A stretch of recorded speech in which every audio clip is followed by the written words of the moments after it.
asalaamaaleykum mbokk jullit yi mbokk taalibe yi ak képp ki nga xam ne rek yaay safoo bernde ñu ñëwaat tey ci seen émission tey nag dañ leen di indi lu ñuy wax chili muy maanaam ndambe américain lañ leen di indi tey donc sans plus tarder lii nag moo siy dem dinañ soxla viande hachée comme niñ ko waxee woon rek viande hachée léegi man dama fi yore ñaari variété viande hachée bu ginaar ak bu xar yore fi aussi yàpp xar yàpp gi nag du moins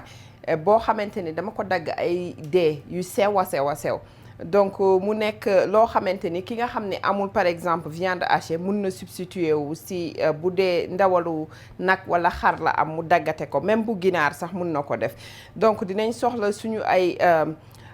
soble dinañ soxla aussi poivron loolu c'est optionnel mais man xam ngeen ma foog ma inclure ko ci biir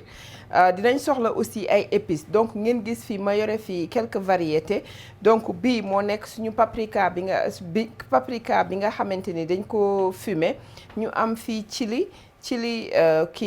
épice chili yore fii aussi cumin moom mooy bu genre marron bi ñu yore fii aussi suñu curcuma mooy turmeric bi nga xam ne dañ ko fumer moo tax tey yorul couleur bu jaunâtre bi mu xaw a mel ni lu orange nii ñu yore fii suñu herbe yi nag maa ngi fi yore marjoram yore fii origan yore fi aussi tuuti basilic moo nekk ni ñu yore fii ail en poudre oignon en poudre laaj bu tooy bi nga xam ne dañ koy boole ak poobar ak tuuti kaani bu sew ñu daal di yore sel ak sama mélange bi nga xamante ni dafay am daanaka presque yi li nekk fii mais ak paprika bu jaune bi laa siy def tamit moom pas paprika du moins astaghfirullah turmeric bu jaune bi nga xam ne kenn fumé wu ko aussi dinaa ko si def donc mu am ñaari façon turmeric yére dinañ soxla tuuti diwlin ak suñu ay variété ñebbe donc loolu dinañ si ñëwaat après yore fi aussi tomate dinañ soxla tomate jàmb ak tomate loqati voilà donc yore fii tuuti oignon vert lii pour décoration la ak sel donc sans plus tarder dañuy daal di ñëw rek ànd ak yéen si waañ wi bismillah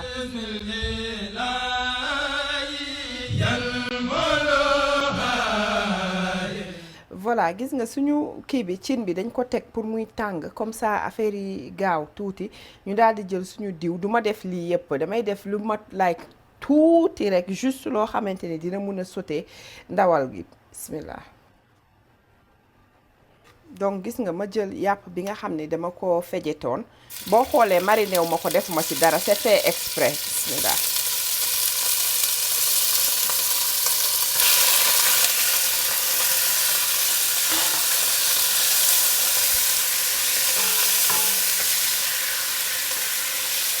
damay jël sama viande hachée bi ma daal di ko siy def donc comme li ma leen waxoon rek ci début bi variété ñaari viande hachée la bu ginaar ak bu xar moom laay jël lépp a ngi dépendre rek noo bëggee quantité bi doy daal voilà gis ngeen lii am mooy gis nga soo defee viande hachée bi rek dafay génnee ndox jus naturel am mais ñun duñu ci nekk di ci inquiété wu wala lenn dañ koy bàyyi nii mu dem ba yëf yi ñeeree après nga gis mu daal di commencer dooreel viande hachée bi donc liquide bi ci nekk rek la ñuy xaar mu doore bu ko defee ñu mun ci def soble bi daal di koy moom tamit laxal tuuti def ci poivron yeeg yooyu avant ñu ciy def tomate yeeg suñu épices yeeg yooyu gis nga jusqu'à présent defuma ci benn épice parce que dama bëgg mu gaaw doore gaaw moo tax ma bàyyi ko nii parce que su ma ci defee épice rek dafay gën a accentuer dafay gën a yéex a ralentir du moins togg bi ba pare damay ragal aussi mu daal di commencer au lieu muy dar sax mais day xëm ci taat bi daal comme liñ koy togg dafa nar a xaw a gudd tuuti moo tax donc ñu def loolu xaar liy ñeer tuuti après ñu ñëwaat ak yéen incha allah. waa gis ngeen waa kër gi xool leen sama épices yaa ngi nii donc li ma leen wax sànq chili moo nekk nii moom genre kaani la boo xam ni saful voilà piment doux comme noonu rek la moo paprika daanaka ñoo bokk yem donc moom moo nekk nii paprika bi nga xam ne dañ ko fumé mu nekkaat nii cumin moo nekk nii gis ngeen ko cumin bokkul ak curcumin cumin moo nekk nii moom ngay def ci togg exotique yeeg yooyu surtout su fekkee ni da ngay togg ay togg indien ak yooyu daf siy nekk bu baax a baax ak togg naar yi ñu xool fii marjoram la ñu yore fii muy marjolaine donc moom aussi herbe la boo xamante ni moom moo nekk nii boo ko xoolee day mel ni comme kii naanaa menthe bu wow loolu lay ndirool mais dafa baax ci wér-gu-yaram anti-inflammatoire la dafa amee antioxydant aussi te pour soxna yi côté soxna yi dafa baax dafay régulariser seen cycle menstruel donc loolu noonu ku si gis sa baax daf koy régulariser day tax ni dooy def tey mu nga am lii suba mu sauté wala muy def lu ko neex lii daf koy régler donc ñu am fii aussi lu ñuy wax origan aussi ci xeet googu la anti-inflammatoire daf lay dimbali am ay antioxydants donc moom tamit dañ koy utiliser basilic moom xam ngeen ko tout le temps rek saa yu ma waree utiliser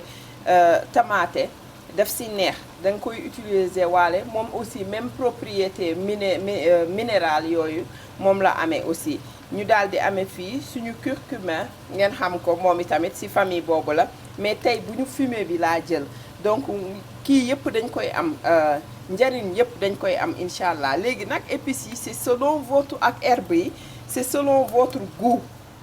ku nekk da ngay xool mais man dama bëgg mu saf bu baax comme li ñu waxoon rek sànq nga xamante ni dinañu dimbali bu baax ci suñu ndamme américain yi mu nekk chili donc ñam bi dafa nekk ñam boo xam ne dañ koy faral di togg bu baax fii surtout su seddaay bi di dugg nii instant bi dafa nekk comme li ñuy wax rek comfort food nga xamante ni da nga koy lekk daal di toog comme instant bi mi ngi neige nii fi may waxee ki yéen donc lii dina baax trop da nga koy lekk mu duggal sa yaram bi def yëpp donc doo yëg seddaay beeg yooyu vraiment dafa kii daal it's comforting noonu daal laa ko mun a résumer gis nga léegi dama bëgg a xaar tuuti rek épices yi commencé tàng tuuti ba ma commencé ko xeeñ ba mu may commencé xeeñ après nag ma daal di commencé def tomate yeeg yooyu gis nga instant bi mun naa def tuuti kaani pour ki bëgg daal di def sama ay en poudre oignon bàyyi ma def yëpp rek benn yoon oignon en poudre ak laaj bu tooy bi voilà gis nga laaj bi teeluñu ko def parce que soo ko teelee def rek day daal di xëm bu ko defee nag mu wex xat dootul neexati dafay yàq sa togg moo tax teeluñu def laaj bi su fekkoon nag dama koy upp ràpp comme bi mu amee ndox noonu loolu amul benn problème bu la neexee nga teel ko ci def après njulu voilà ñu jël suñu mélange d'épices bi moom itamit def ci daal di ñëw def tuuti sel lu ma defagum lu bari daal di jëli nag sama tamaate ñëw def moom itamit gis nga tamaate bi bariwul parce que bëgguma def lu bari bala muy tàqal xolu nit ñi surtout bu fekkee guddi la ñu bari am na bu la neexee am na beneen version boo xam ne dinaa ko indi aussi incha allah boobu bu weex lay doon amul tamaate amul dara boobu te noonu la neexee moom aussi gis nga ma daal di ñëw dem dajji ci sama tamaate jàmb yi nekk ci pot yi laa am donc moom laay dajji rek ñu daal di koy mélanger fii ki nga xam ne tamaate bu kii bi doom yi la am mun na ko jël daal di koy jàmb tojate ko yëpp après daal di koy mélanger moom itamit bismillah gis nga ma def ci benn pot nii defaat beneen pot beneen bii nii deuxième bi ma def boobu dañ ko lakk déjà mooy bu ñu kii la genre fumée noonu lañ ko def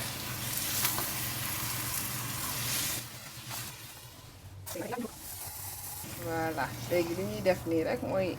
affaire yi ñor te lii mooy façon togg bi nga xamante ni genre togg bi nga xamante ni lu muy gën di yàgg ci taal bi muy gën di neex mais aussi lu muy gën di yàgg ci sa frigidaire lu mu gën a toog par exemple mu pare nga bàyyi ko denc ko lu mu gën a toog gën a chaque jour mu mel ni lu bees nga toggaat noonu lay neexee aussi donc noonu kese la nii lañ koy bàyyi muy mijoter ndànk ndànk.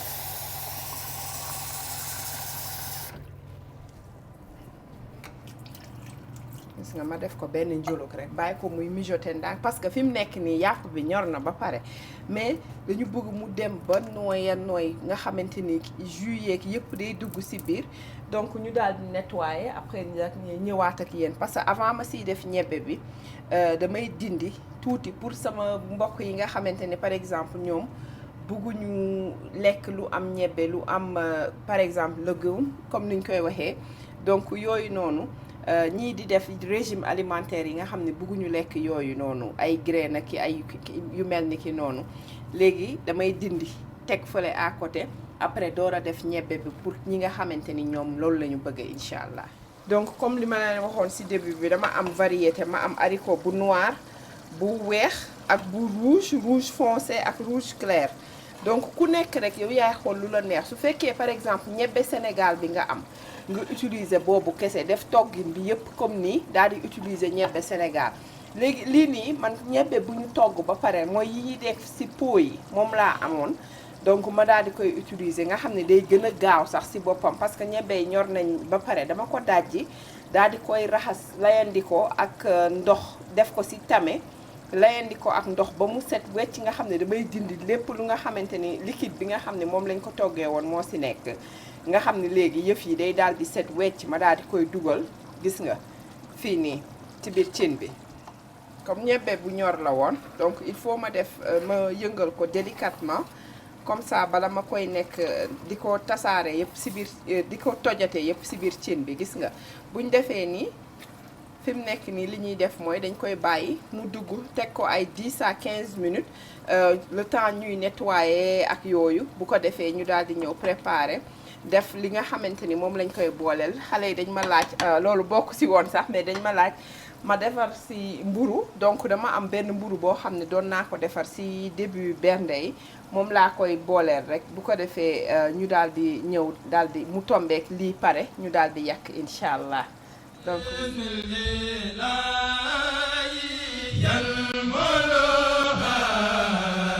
gis ngeen fi mu nekk nii dañuy daal di ñëw defar benn mburu boo xamante ni daan naa ko defar début bernde yi mooy mburu bi nga xam ne pain boule la nga xam ne da nga siy def fromage ak yooyu donc ki nga xamante ni yorul mburu bu mel nii par exemple baguette la yore mun na ko def c'est même chose ni mu koy tranché ak yooyu da ngay jël prétendre rek ni comme par exemple lii moo nekk baguette bi ni may daggee noonu ngay daggee aussi baguette bi mu jeex tàkk donc jarul ngay dem wëri ji mburu bu rond wala lenn léegi sans plus tarder lii nag moom lañ koy defaree dañuy daal di jël suñu mburu nii pain boo am nga daal di jël beurre ma daal di jël gis nga fii tuuti beurre ma seeyil ko daal di jël tamit tuuti huile mais huile d'olive laa utiliser ma am fii persil bu wow gis nga moo nekk nii bugguma utiliser bu tooy bi damay bàyyi ba fin bi ba nga xam ne mburu bi pare naa ak yëpp ma daal di fejet tuuti def ko ci parce que su ma lakkee persil bu tooy bi su ma ko defee ci mburu bi daal di koy def ci four bi walla ci cin dafay daal di nekk verte yu rafetul yooyu daal day dem ba lax carrément te loolu laa bëggul moo tax ma jël persil bu wow bi moo gën a ñeme chaleur donc ma daal di am fii tuuti sel ça dépend ci beurre bi ngay utiliser bu fekkee beurre bu salé la je vous conseille ngeen omettre sel bi bala muy wex xorom seen loxo daal man beurre bi ma yore amul sel moo tax ma ñeme jël tuuti pincée de sel rek laa siy def donc ñu am fii laaj gis nga ma am laaj bu tooy ak laaj bi nga xam ne dafa mokk aussi ki nga xam ne laaj bu tooy kese la am mun na yem ci loolu ma daal di am aussi fromage comme niñ ko waxee woon ku nekk fromage bu la neex man dama yore fii mozzarella ak aussi gis nga tuuti parmesan laa yore gis nga tuuti rek laa ci soxla c'est juste pour jox ko goût bu salé bi ñu bëgg bi donc bala ñuy ci dinaa daggate aussi tuuti oignon vert ci décoration bi mook persil bi laay jël daggate ko pour mun ko def ci kawam su yëf yi pare léegi nag damay daal di ñëw rek commencer directement li ñuy def mooy damay daal di préparer mélange bi après daal di ñëw jublu ci mburu bi incha allah donc gis nga mélange bi day nekk beurre bi nga xam ne seeyil nañ ko ma daal di jël laaj bi c'est selon votre goût hein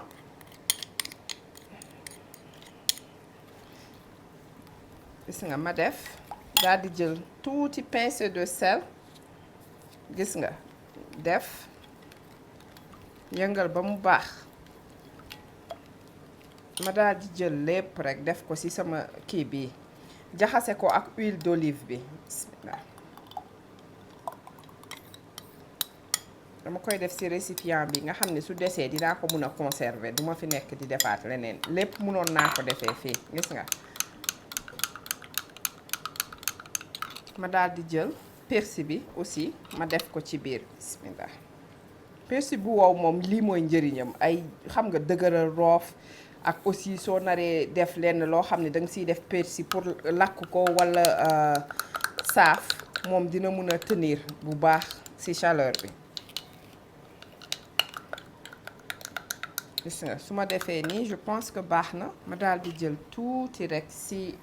fromage bi parmesan bi xaaral ma xoos fii bismillah gis nga ku amul parmesan fromage boo am rek comme ni ma ko waxee baax na jël leneen li teg ko fii gis nga xam ni dinaa ko mun a def ci crevices yi après voilà gis nga ma mélanger bu baax et voilà léegi nag ñu jublu ci pain bi donc pain bi li may def dama koy def ay tranche yoo xam ne damay dem bu ma demee sens bi après ma dem sens opposé nga xamante ni daf may mun a jox ay pax ci biir quoi bu ko defee nga xam ne bu paree day mel ni comme like fleur bu ubbeeku daal donc dañuy ñëw da ngay fii nag da ngay soxla paaka bu ñaw bu ko defee du yàq mburu bi du def parce que su ñawul rek day tàppal mburu bi te forme bi mu yore nii la ñu bëgg mu yore ba léegi bismillah bu ma tranché du ma dem ba ci suuf gis nga damay bàyyi toujours noonu la ñuy def côté yëpp ba pare ma bàyyi yow yaay xool rek ni nga bëggee tranché bi dijj mbaa mu sew mais soo ko defee mu dijj nag moo dàq voilà alhamdulilah gis nga dem nañu benn sens bi nii léegi dama koy tourner beneen sens bi xam nga nii laa ko daggee woon léegi damay def nii defaat ay tranche fii aussi bismillah gis nga da ngay jéem a téye sa loxo dajale nii nga xam ni kii yi du rëcc tranche yi du ñu rëcc si ngay ëppee contrôle voilà léegi suñu ñëwee ba fii ma daal di koy xaw a ubbi tuuti pour mun a am accès ci bagages yi nekk ci biir ci ñooxit yeeg yooyu gis nga léegi nag ci laay ñëw jël sama mélange bismillah di ko def ci biir fa gis nga ni mu nekkee nii damay ubbi affaire yi gis nga nii ma daal di jël yëf yi def ci biir xam nga diw ko ci ngay fexe affaire yi dugg ci tranche yëpp parce que foofu looloo koy safal soo amul broche moom nii rek ngay def gis nga boo jëlee kudd bi danga koy xaw a diw ci côté yeneen yi ci rebord yi damay préférer di travailler par benn sens daal te xeetu mburu bu nekk moo ko mun mburu dugub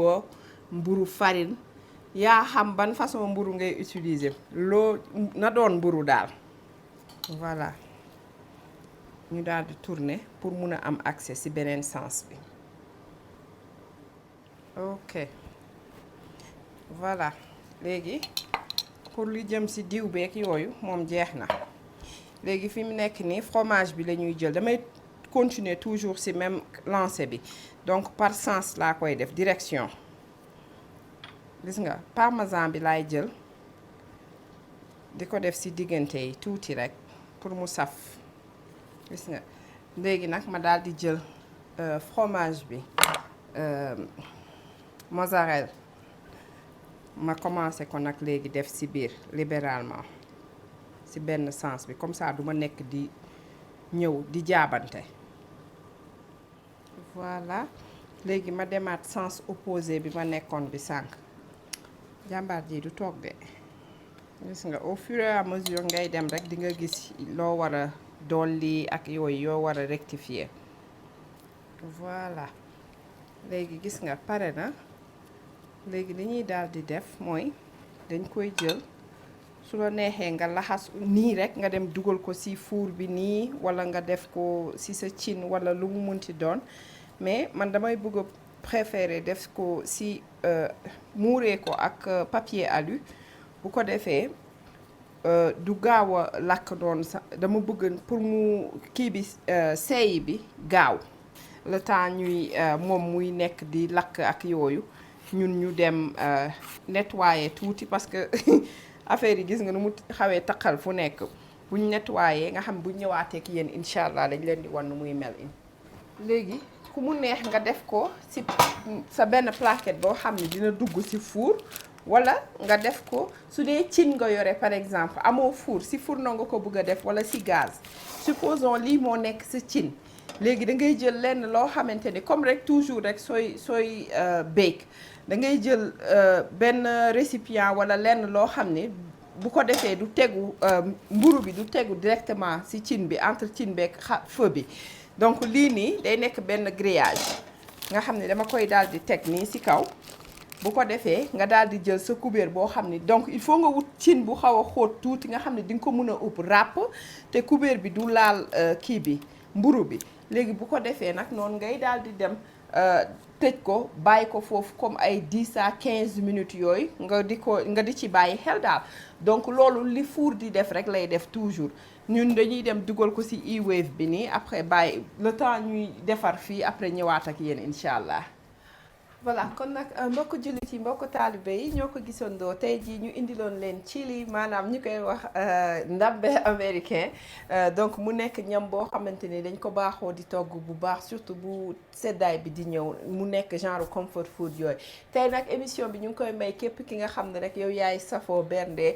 plus particulièrement suñu sœur Mame Say Diakhaté di ko jox aussi soxna sax Sali Diallo di ko jox aussi Mariam Diallo di ko jox Mame Diène Yamu Manka di ko jox soxna Dramé Aminata Kansi Wan ak aussi Fall Oumou donc yéen ñëpp ñu ngi leen di jox tey ji émission bi j'espère que di ngeen ko essayer te dina leen neex comme ñun saa buñ ko defaree rek nu ñuy neexee di leen wax ni ñu ngi gis seen commentaires yi di leen wax bu leen fàtte partager vidéo yi mais aussi bu leen fàtte di abonné wu tamit bu ko defee ngeen gën ñu mën a exposer bu baax di leen jox dig daje ba beneen yoon di leen wax asalaamaaleykum wa rahmatullah